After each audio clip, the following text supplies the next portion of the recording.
Okay, awan po tayong lahat. At sa umagang ito, para gusto ko ang araw natin, mga graduates, ibinibigay ko po sa inyo ang ama ng lungsod ng Maynila, Yorme Isko Moreno Tumoroso.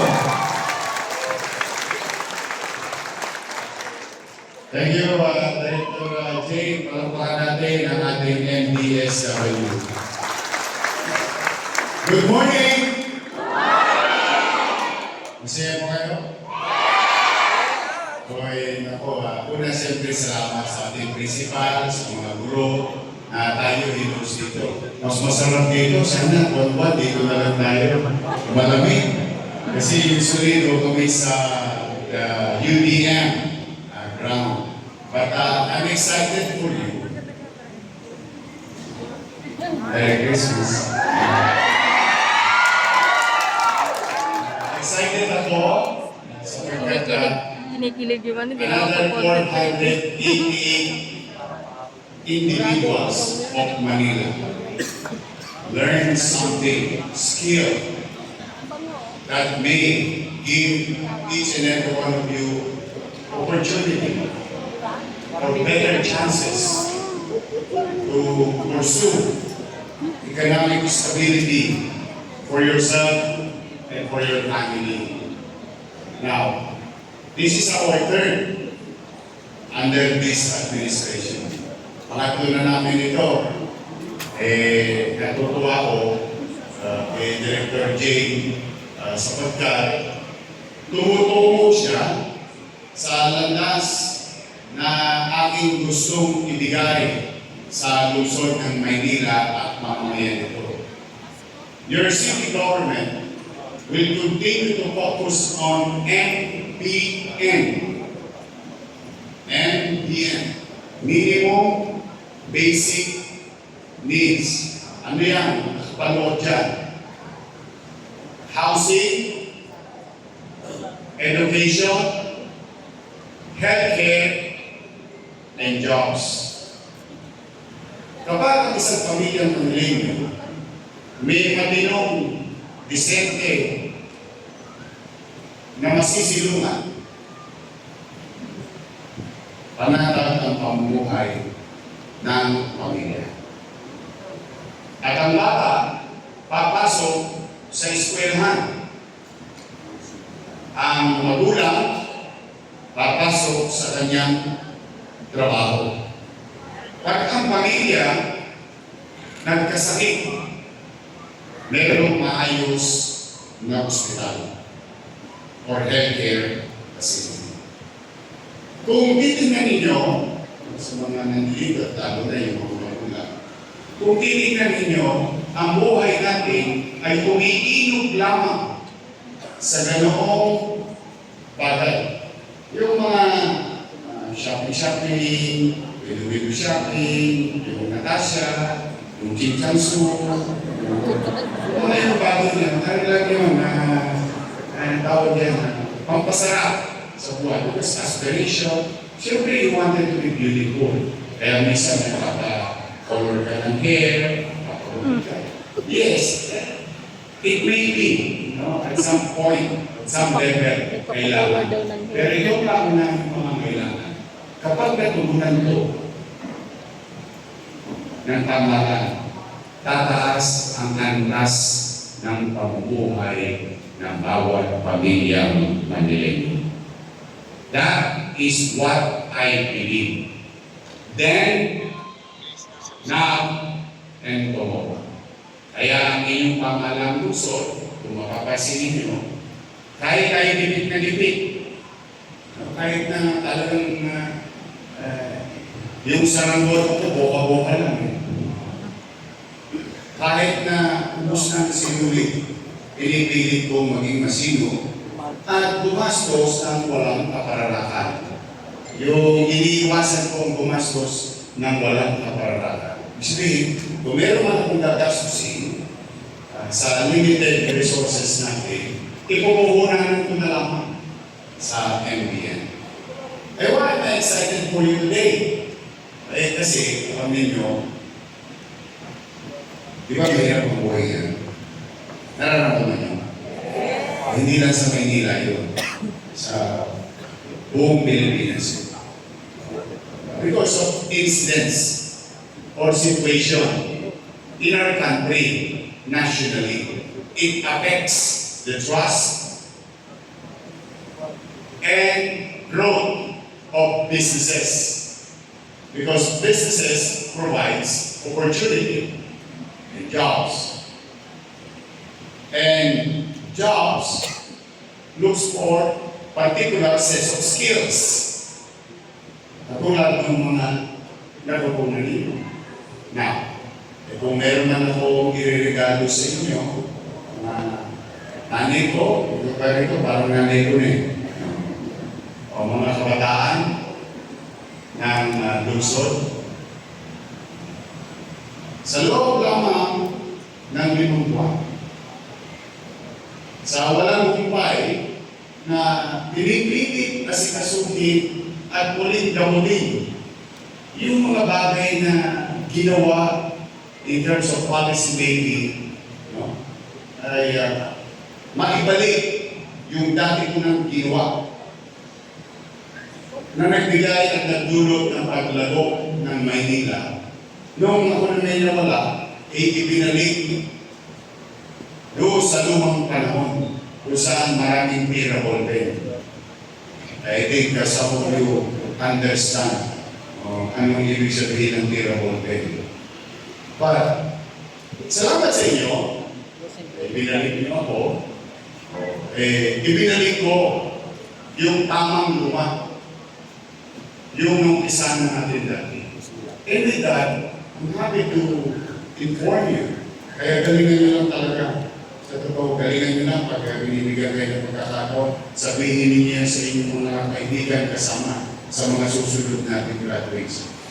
You know, because of the economic struggle ng bansa, Manila lost 2.4% of our businesses. Or what you call the mortality rate or retired. Out of 54,000, there is about 2.4% ang nawala. That's amounting to about 1,300 plus businesses ang nagsara. Now, sa awa naman ng Diyos, mukha na gugustuhan ng mga negosyante yung dati natin polisiyang ibinalik ko ngayon. Manila grew by 12.9%. So if we minus the growth to the mortality or the decline or retirement, so 12.9 minus 2.4, we are positive 10 plus %. Ibig sabihin, alam niyo ba, pag tinitingnan niyo yung numero, parang maliit, ano? That's about 7,000 new businesses in the city of Manila.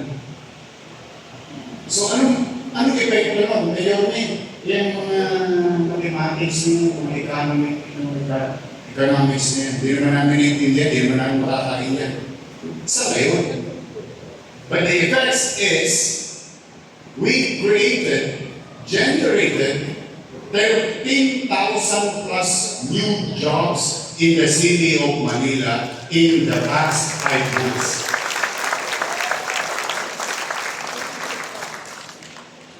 May sense? Logical? Mahirap gawin. Hindi lahat nauunawaan ng mga leader. Pero these are not special science. You don't have to be what do you call this? Economist. No. These are basic. Gawin mo maliwalas ang syudad. Gawin mo panatag ang pamumuhay. Bawasan o tanggalin mo yung mga talonges sa City Hall. Tataas ang kumpiyansa ng negosyo.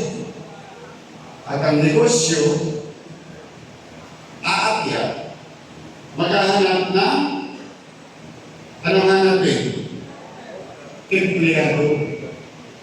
And side by side, while we are creating this policy on top level, yung ating mga MPSW, kaya tayo nandito ngayong araw na ito. Through policy making and equipping our people, magpapanag po yun sa intersection. Magkikita yun. Ganun po, sa tingin ko, baka mali ako, pero sa tingin ko, ganun ang tamang pagbubuhay. Paluwagin mo ang paghahanap buhay, ang tao, panatag ang pamumuhay, nakakaramdam ng kaligtasan. Di ba luma ang Maynila, pero maaliwalas. Walang bugyot. Naturally, we will continue to enjoy growth. Kaya may awa ang Diyos. Kaya sa inyo lahat dito, huwag niyo ko ipapahiya. Kaya nakapasok na kayo sa trabaho. O bigay niyo ng damang ang inyong sarili, dignidad. And you make sure to yourself. Ako, so sabihin niyo sa sarili niyo, at kayo may hanap buhay na.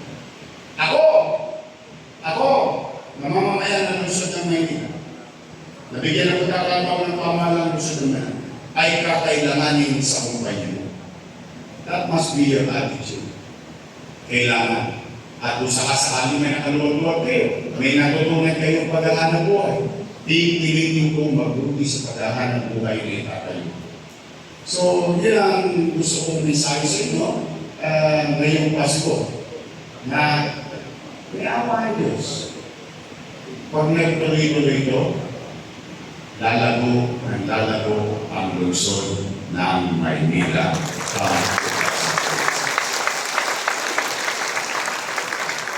Napansin niyo ba? Kahit wala tayong pera, si Judith, panayang bisita sa akin. Kilala niyo ba si Judith, no? Casey at Renta, Judith. Pero sa katapusan, sa December 30, magugulat ako sa inyo. Remember, yung pumasok ako sa gobyerno, may iniwan sa ating commercial obligation. Ang commercial obligation, hindi yan utang na katulad sa bangko. Ito ay utang kasi may nanubak. Parang may utang sir kasi hindi ka binayaran. Anong tawag doon? Mananubak. Tama ba? Tama. And I don't want that kind of impression for our city. So, even though it is done in the past, to heal is to cure. To cure is to act. So that's why, during the 100 days, na-report ko na sa taong bayan, out of 10 billion, nakabayad na ako ng 31%. That's 3.1 billion pesos. Plus, yung utang ko naman. Yung utang ko, di ba yun ang ano nila sa akin? Ang tawag yan? Ay, wala! Ang bakit? Yan ang nila sa akin. Yung utang sa bangko ng gobyerno ng Maynila, hindi nga pati. So, nag-guess nyo? Yung commercial obligation nila at yung obligasyon natin bilang mamamayan sa mga pinagawang eskwelahan, ospital, and so, pabahay, and so on and so forth, at mga gamot, pagkain nung pandemya o nababayaran mo. So, ano ibig sabihin? Talagang pag nagsilong ka, and it goes to you. No? Sorry. Pag sinilong mo talaga, eh tingin ko, makakaalpas din tayo. Nung pumasok ako, yung tubig ng flooding, kasi sira yung flood control, hanggang dito. At least yung tubig ngayon, hanggang dito na. Nakakahinga na tayo. Sort of saying. Kaya, wala akong ibang request sa inyo. magbuti lang kayo sa mga future na gawain at tungkulin ninyo sa inyong sarili o sa kumpanyang inyong papapasukan. Galingan nyo, ha?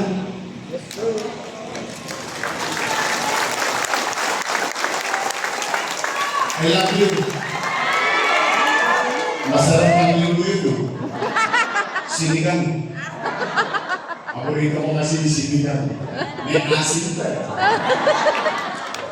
Kaya sa inyo, mga batang Manila, tingnan ninyo, marami na ba sa inyo kanya-kanyang tahanan nakatanggap ng Noche Buena? Meron na? Basta na kayo meron na? Ayan. Yung mga wala pa, is-steady lang kayo. Nakita lang kayo at kayo'y maliligtas. Lahat yan. We try to continue what we have started in the past. Ayaw ko kasi, ay nahirap. I think your parents will agree with this. Ay hirap ang buhay. Gagawa ng paraan. Dahil ang gusto ko, sa Pasko, walang magutom sa lungsod ng Maynila.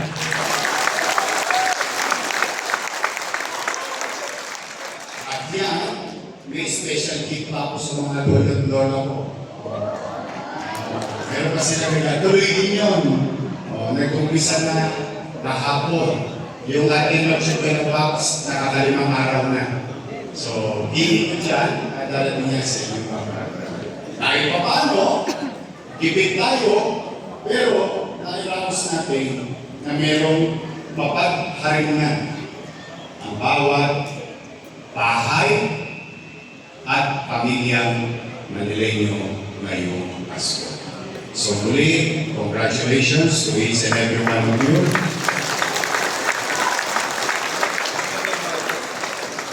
I hope 2026 will be a better days for each and every one of us and for our city. And ang wish ko naman, sana maging malusog na lang kayo. Kasi mas magastos ko kasi. Ang isang mahirap na tao, pag nagkasakit, 2 beses tinatamaan. Unang tama, gastos ka ng gastos. Pangalawang tama, hindi ka makapasok sa trabaho, wala kang kita. So gastos, negative.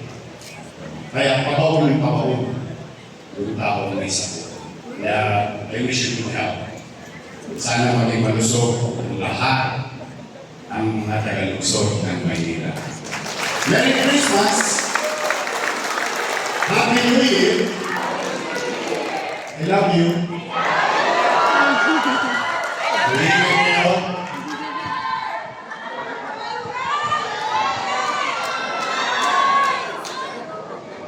Mag-ingat kayo, pagpalay nawa kayo na kung may kapat. Manila!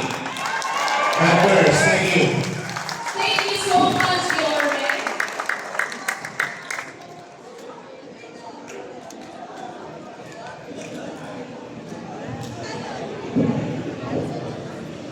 And now, to pay the recognition to the ones who have done very well and have been perseverant in their training, may we request our honored guests for the awarding of medals and certificates to the outstanding trainees, Honorable Mayor Francisca Escobaran of the Magoso, our TESDA Manila Director, Director Lorene Judith Marie G. Wanani, Mr. Gino Cheng, the Assistant General of FCCI, our Manila Department of Social Welfare Director, J. De La Fuente, and our Officer in charge of the Manila Manpower Development Center, Ms. Esther Ferrer.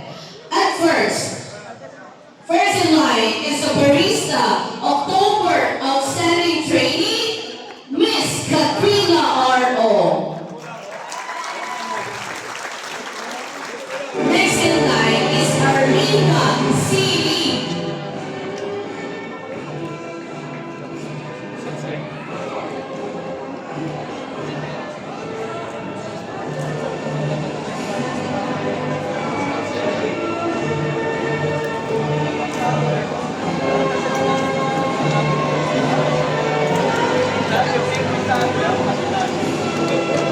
Miss Clarice Deseng, the barista outstanding, and she is also the housekeeping outstanding trainee.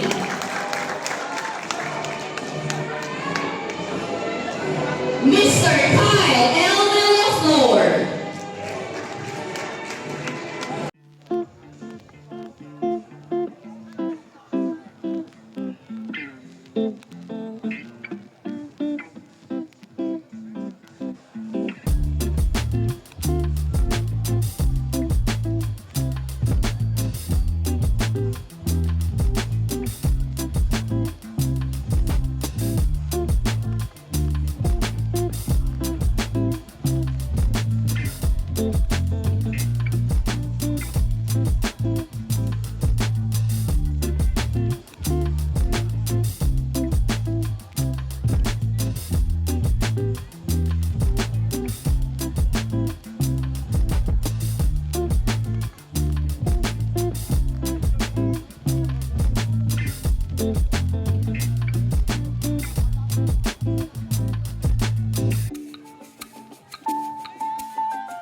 Yung